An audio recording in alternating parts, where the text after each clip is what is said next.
नमस्ते। श्री माताजी निर्मला देवी जन्म शताब्दी वर्ष 2022-23 के इस सहजयोग ध्यान के 7वें सत्र में आप सभी का स्वागत है। इससे पहले के सत्र आप सभी ने देखे ही होंगे। हम आशा करते हैं कि आप सब घर पर ध्यान कर रहे होंगे। आज का हमारा विषय है संतों की वाणी।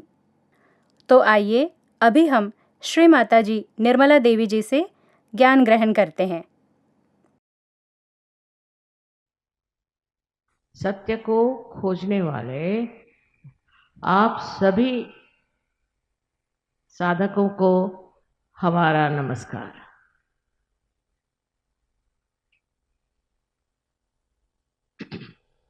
हम सत्य को खोज रहे हैं, किंतु कौन सी जगह खोजना चाहिए, कहाँ खोजना चाहिए, कहाँ ये सत्य छिपा हुआ है, ये पहले समझ लेना चाहिए। आप देखिए कि परदेश से हजारों लोग हर एक देश से यहाँ आते हैं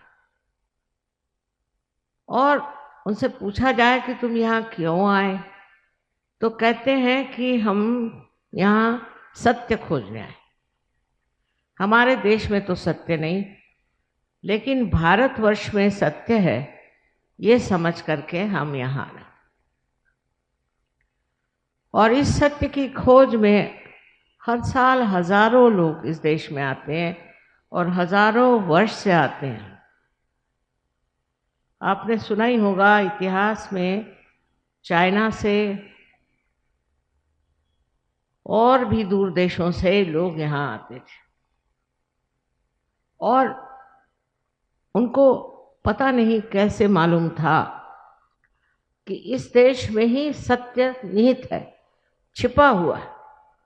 और उसकी खोज में वो दरी कंदरों में घूमते थे, हिमालय पे जाते थे, हर तरह की प्रयत्न करते थे कि किसी तरह से हम सत्य को खोज लें, क्योंकि वो किसी भी धर्म का पालन करते हैं।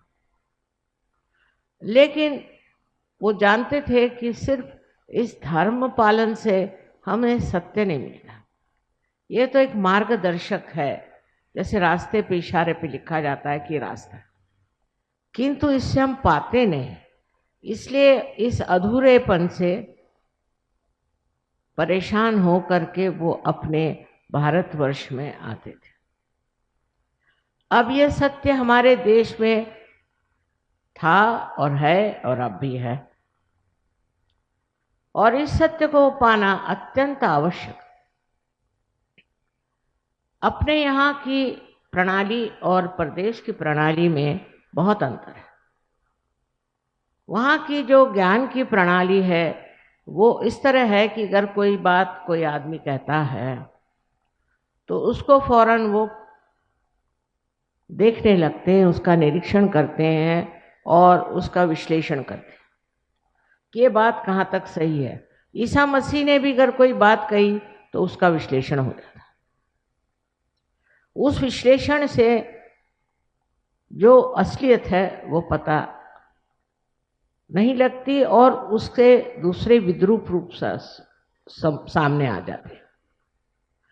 अब ये सोचना है कि अपनी देश की प्रणाली कैसी। एक तो इस देश में कोई तो विशेषता पवित्रता है कि यहाँ इतने ऋषि मुनि और इतने मनन करने वाले महान लोग हैं हजारों वर्षों में, और वो बढ़ते बढ़ते 16वीं शताब्दी तक हम देखते हैं कि यहाँ गुरु नानक जैसे अनेक ऐसे साधु संत हो गए कि उन्होंने सत्य पे काफ़ी कुछ लिखा, काफ़ी कुछ कहा गया, समझाया गया। लेकिन हमारी जो प्रणाली है वो इस तरह की है कि जो ऐसे पहुँचे हुए पुरुषों ने लिखा है उसका हम वहाँ पर नहीं करते, उसको हम डिस्कस नहीं करते, उसको हम शास्त्रीय दृष्टि से नहीं देखना चाहते, क्योंकि वो पहुँचे हुए लोग हैं, वो ऊंची स्थिति पे है। वहाँ से उन्होंने अगर कोई बात कह दी तो उसको हम मान्य करके उस रास्ते पे चलते हैं। ये हमारे देश की विशेष तरह की एक प्रणाली है, जिसमें हम एक श्रद्धा भाव से, एक विश्वास के साथ इस चीज़ को मानते हैं कि जो बड़े पहुँचे हुए आध्यात्मिक स्तर के ऊंचे मार्ग में रहते हुए लोगों ने लिखा है वही बात सही है, उसमें झूठ नहीं। Sachkhand is the limbic area in the brain, Sachkhand, where the Satya is established, where Satya Prakash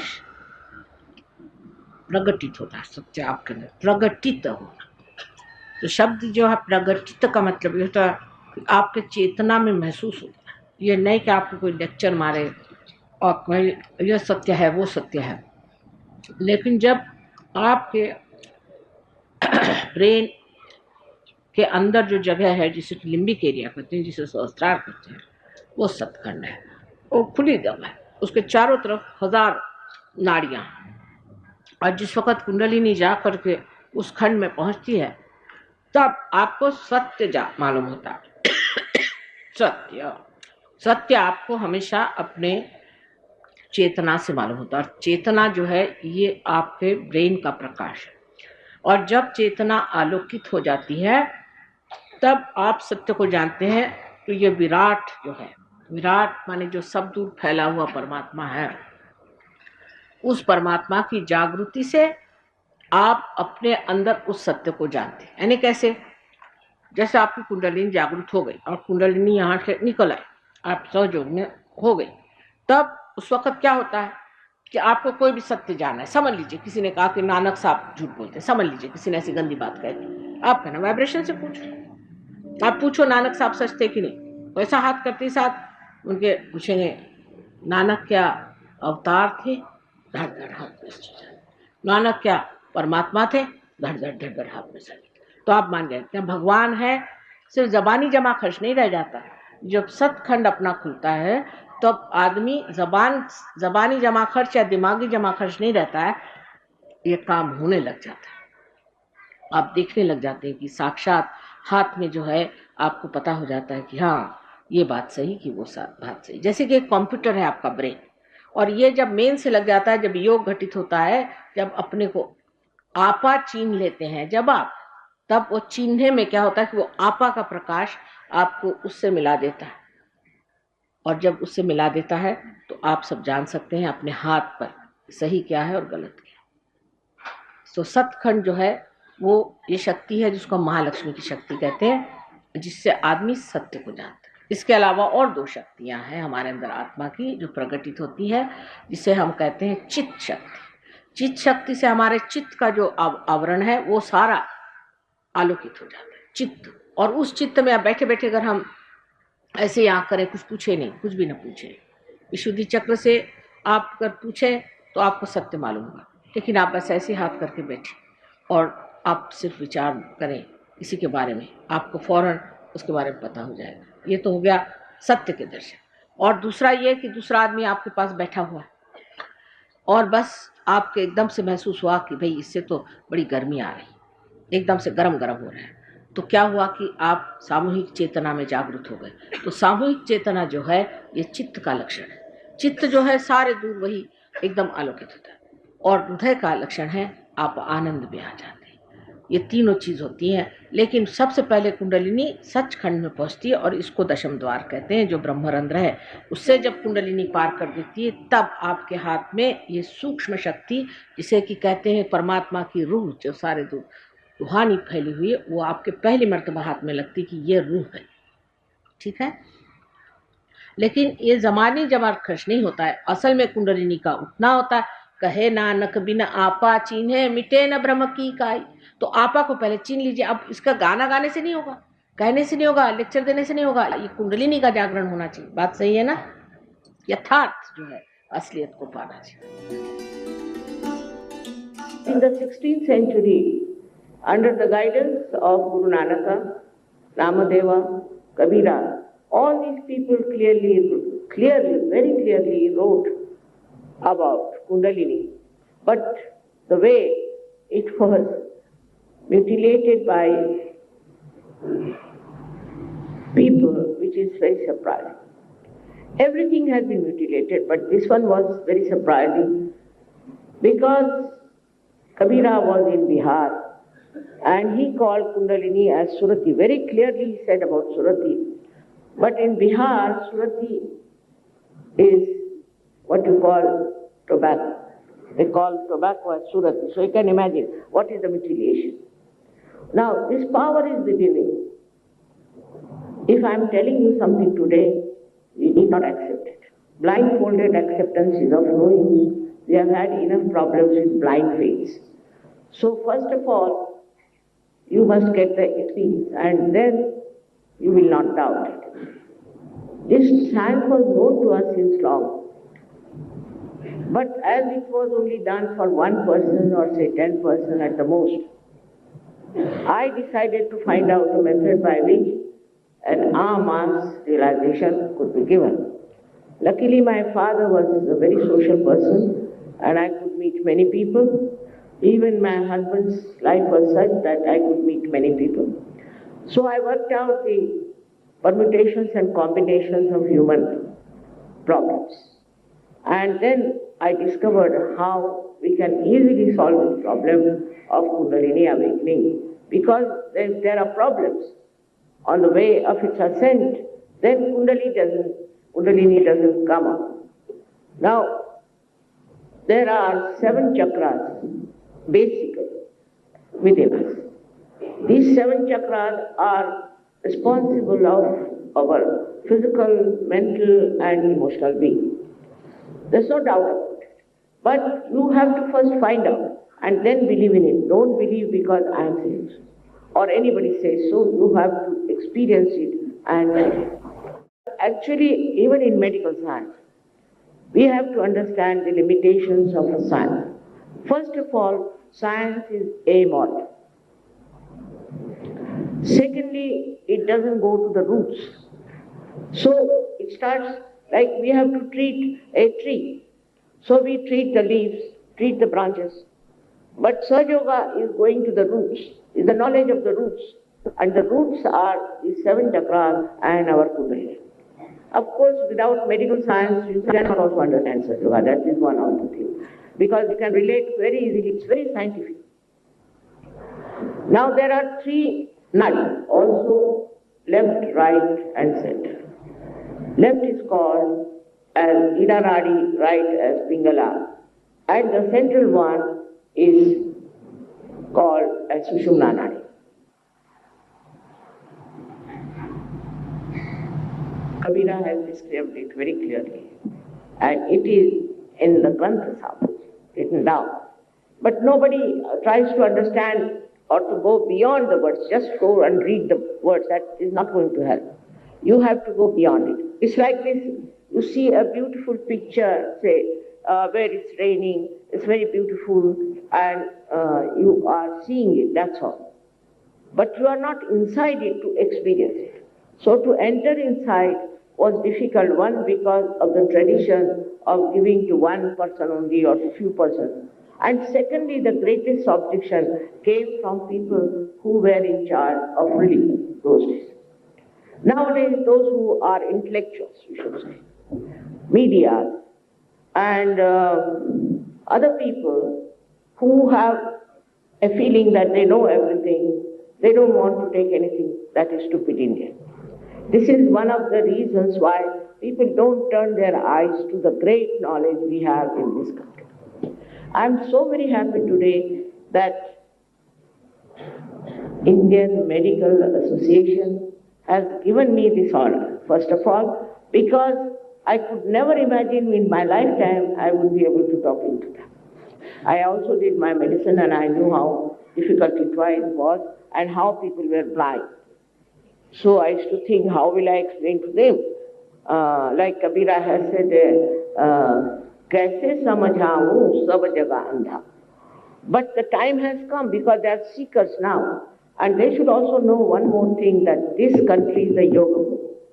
They have given us science, all right, but we'll give them yoga. We'll give them the real basic knowledge. What is the foundation of medical science? Is the foundation.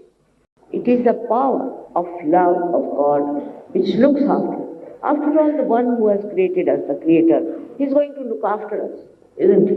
But we should have also little attention towards finding out what is the truth. Don't accept anything. You have to find out the truth first of all. And everybody has said that. It is the same thing everybody has said you should know about yourself. Guru Nanak Asting, I'll say, Kahe re ban khojan jai, sada nivasi sada alepa tohe sangasam. Pushpa madhya jo baas basat hai, mukar mahi jas chai, तैसे ही हरि बसे निरंतर घट ही खोजो भाई कहे नानक बिन आपा चीन्हे मिटे न ब्रह्म की काई. He said you must know yourself. Know thyself, Christ has said. Everybody has said you should know yourself. Now what is that, knowing yourself? That is nothing but you are. The principle is this, that the truth is this, that you are not this body, this mind. You are not these emotions. You are not this ego. You are not these conditionings, but you are the pure spirit. All our saints have said that. Now, we are not on that path. We are not looking out for what are we. If we are the spirit, then how are we to become the spirit? Now, anybody who starts talking like that, I was very much opposed by many people because they thought, I'm just telling lies, I'm this thing, that thing. But when they got sick, they came to me. That's not the way. The way is to try to know that we do not know the absolute. Once you become little humble about it, that we don't know the absolute. So the religion and science become one. हम लोग सब एक ही, सब संत लोग हैं, सब एक ही. संतों में कभी झगड़ा नहीं. एक बार नामदेव जो बाद में पंजाब गए थे, वो दर्जी थे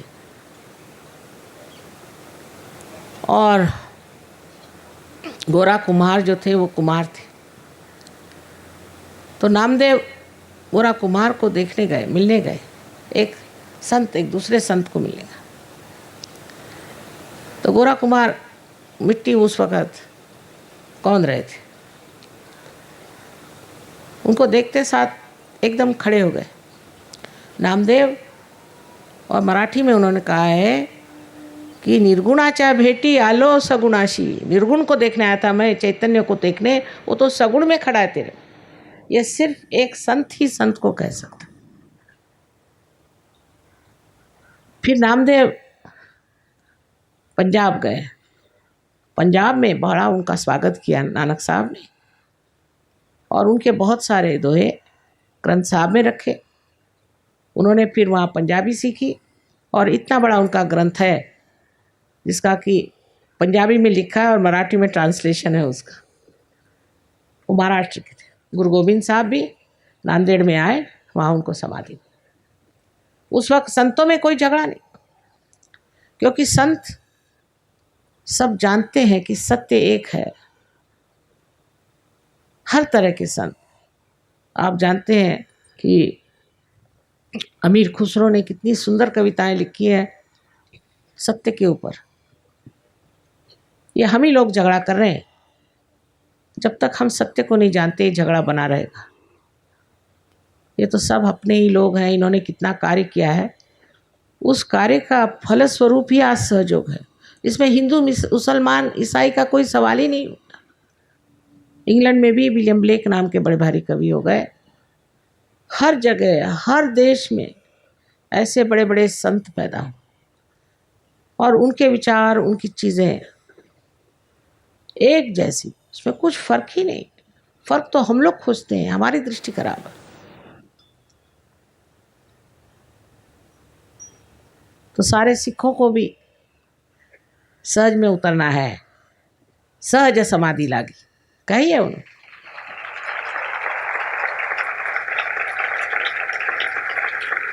और मैंने देखा कि सिख और मुसलमान पहले पार होते हैं, पर आए तो सही, आते ही नहीं.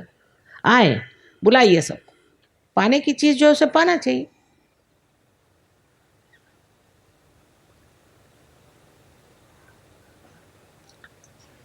सबको अनंत आशीर्वाद। श्री माता जी, आपने हमें जो ज्ञान प्रदान किया इसके लिए आपको बहुत बहुत धन्यवाद।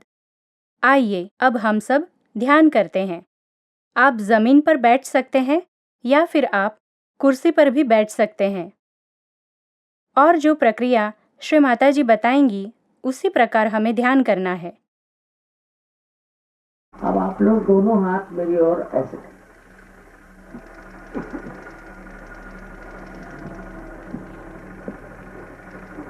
क्योंकि ये जो 5, 6 और 7 पॉइंट्स हैं, ये सिंपैथेटिक नर्वस सिस्टम के अंत में है। तो ये 7 और ये 7, ये 7 लेफ्ट के और 7 राइट के मिला करके चक्र इस तरह से बनता है। तो जब आप हाथ मेरी ओर कर रहे हैं तो आपने अपने चक्रों को खोल लिया मेरे। इस तरह से आप थोड़ा नीचे कर, ऊपर उठा के ऐसे, सब लोग उठाए, हाथ ऊपर उठा के ऐसे, बहुत ऊंचे नहीं, जो आप सहन कर, सब लोग करें कृपया।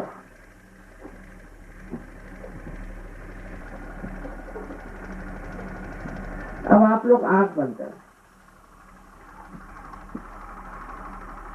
सब लोग आंख बंद, चश्मा उतार लें क्योंकि इसका दृष्टि पर भी फायदा होता है। चश्मा उतार लें और सब लोग आंख बंद करें।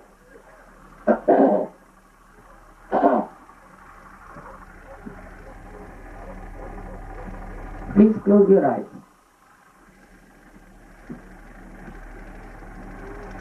आंख बंद करो, आंख बंद करो, सब लोग आंख बंद करें और चश्मा भी उतार लीजिए अभी जरूरत हो।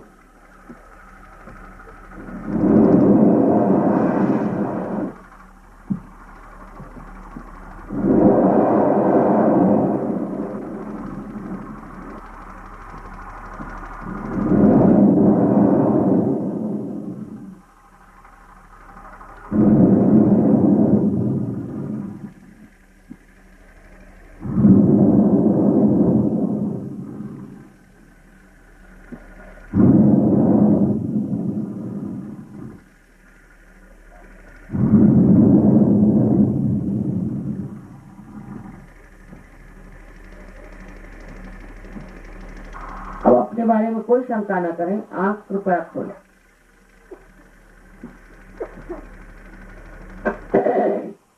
और लेफ्ट हैंड हमारी ओर करके और गर्दन झुका के देखें कि तालू के अंदर से आपके ठंडी या गर्म कोई हवा आ रही है तो तालू से। लेफ्ट हैंड हमारी ओर और राइट हैंड गर्दन झुका लें। Please bend your head and see for yourself if there's hot or a cool breeze coming out of your fontanelle bone area. Right hand से देखिए।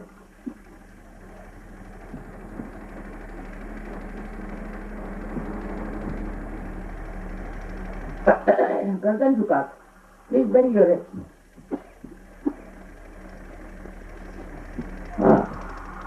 I think everybody has to forgive. सबको क्षमा कर दें, क्षमा कर दें, नहीं तो उसी से गर्म हवा रही, क्षमा करें सबको। अब please put your right hand towards me. Right hand मेरी ओर करें, गर्दन झुका लें और लेफ्ट हैंड से देखें कि सर में से मतलब तालू में से ठंडी या गर्म हवा आ रही क्या। सर को आधान से मतलब हाथ जो है सर पे नहीं रखे, आधान ऊपर थोड़ा हिला के देखें। कभी कभी नजदीक आती है, कभी कभी दूर आती है। ठंडी हवा या चाहे गर्म हवा भी हो सकती है, उससे कोई हल नहीं, पर अगर आपने क्षमा नहीं करी है तो गर्म हवा आती रहेगी।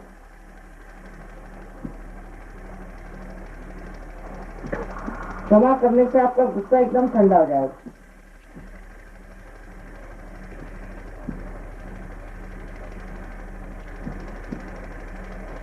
अब लेफ्ट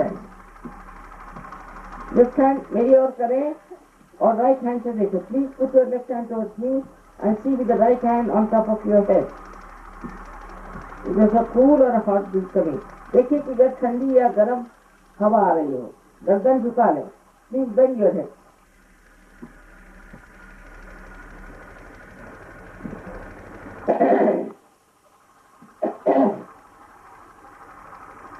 अब दोनों हाथ आकाश की ओर करें और सर को पीछे की ओर मोड़, मतलब ये कि आकाश की ओर देखें।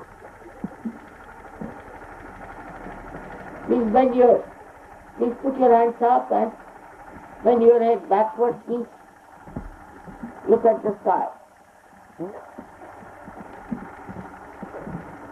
अब एक प्रश्न अपने मन में पूछिए 3 बार। माँ, क्या ये परम चैतन्य की हवा है? क्या यही परम चैतन्य की शक्ति है? Please ask a question, Mother. Is this the all-pervading power of divine love?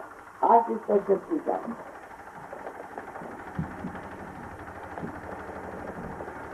तीन बार पूछ। अब हाथ नीचे करो।